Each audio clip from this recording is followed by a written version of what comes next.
नमस्कार दोस्तों, स्वागत है आपके अपने YouTube channel Vinod Hindi point में। दोस्तों, आज के इस वीडियो में पढ़ने वाले हैं कबीर ग्रंथावली, भ्रमर गीत, रामचरितमानस, कवितावली, सरोज स्मृति, कामायनी, कुरुक्षेत्र, इन सभी से संबंधित महत्वपूर्ण तथ्य जो हिंदी साहित्य की सभी परीक्षाओं में कोई ना कोई प्रश्न पूछे ही जाते हैं।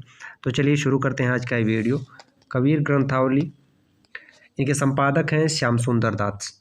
श्याम सुंदर दास का जो जीवन काल है 1875 ईस्वी में इनका जन्म हुआ, 1945 ईस्वी में इनकी मृत्यु हुई। कबीर ग्रंथावली का संपादन वर्ष 1928 ईस्वी। कबीर ग्रंथावली के संपादक कौन है? श्याम सुंदर दास।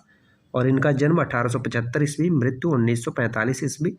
और कबीर ग्रंथावली का जो संपादन वर्ष है 1928 ईस्वी। कबीर ग्रंथावली में शब्द पढ़ाना है।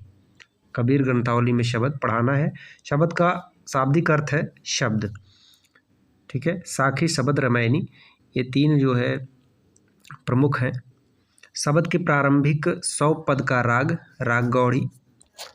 अब बात करते हैं भ्रमर गीत का। भ्रमर गीत संपादक हैं आचार्य रामचंद्र शुक्ल। रामचंद्र शुक्ल का जो जीवन काल है 1884 ईस्वी से 1941 ईस्वी। 1884 ईस्वी में इनका जन्म हुआ अगुना बस्ती जिले में। 1941 ईस्वी में इनकी मृत्यु हुई। भ्रमर गीत सार का संपादन वर्ष है 1908 ईस्वी। भ्रमर गीत सार का प्रारंभिक 400 पद का संपादन 1908 ईस्वी में किया गया। इसके उपरांत दूसरा संपादन 1916 ईस्वी में 120 पद पर कर दिया गया। आचार्य रामचंद्र शुक्ल को मुनि मार्ग का हिमायती भी कहा जाता है, जो हिंदी साहित्य के बहुत बड़े आलोचक के रूप में जाने जाते हैं। आलोचक, निबंधकार।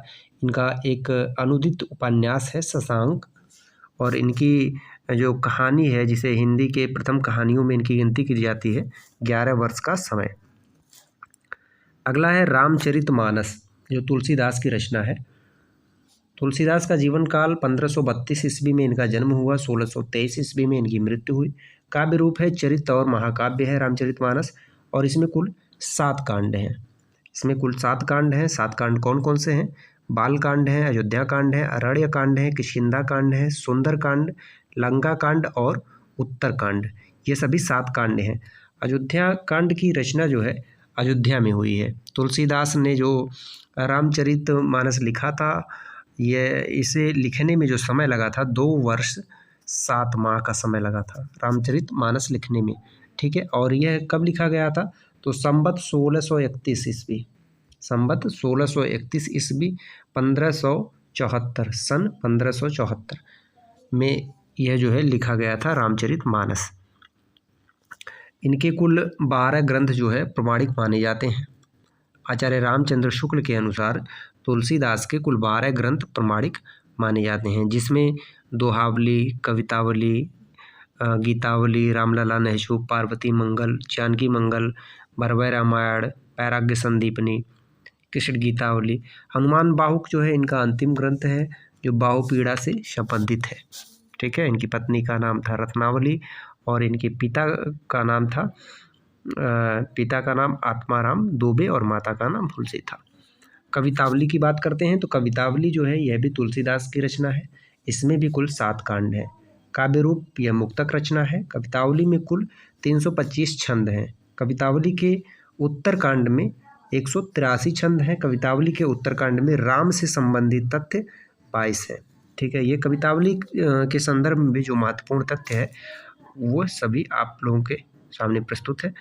राम की शक्ति पूजा।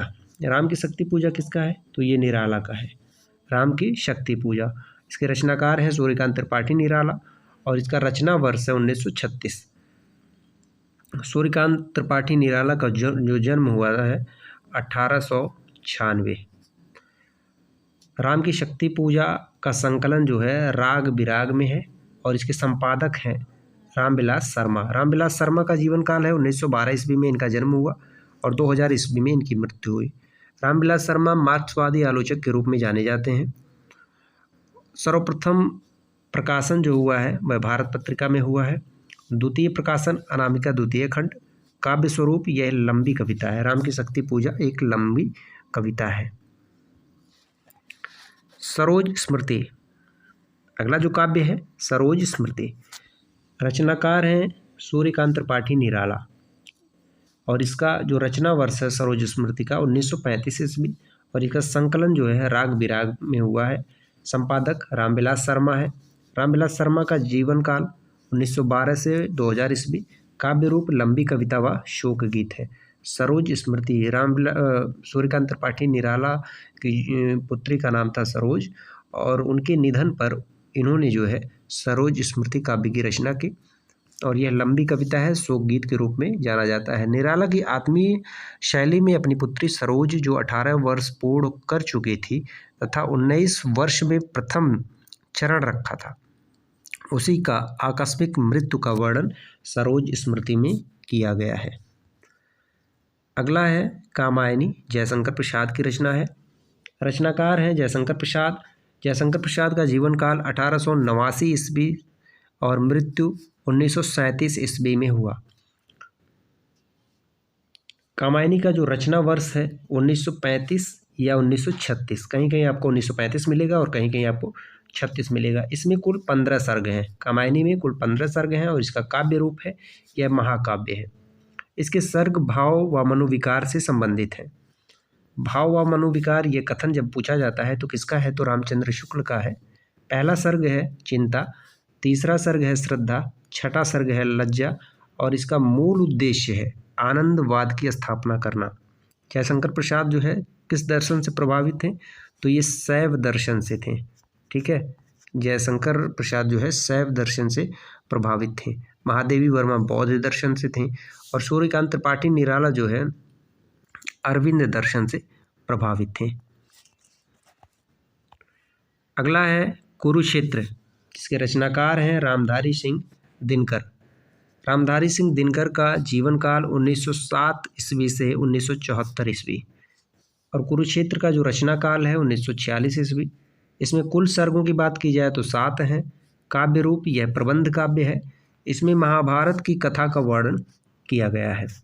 यह द्वितीय विश्व युद्ध से प्रभावित काव्य है। यह आधुनिक युग की गीता कहा जाता है। कुरुक्षेत्र को जो है आधुनिक युग की गीता कहा जाता है। छेपक सर्ग इसका छठा सर्ग है। आशा करते हैं छोटा सा वीडियो आप सभी को पसंद आया होगा। मिलते हैं अगली वीडियो में कुछ नए तथ्यों के साथ। तब तक के लिए नमस्कार।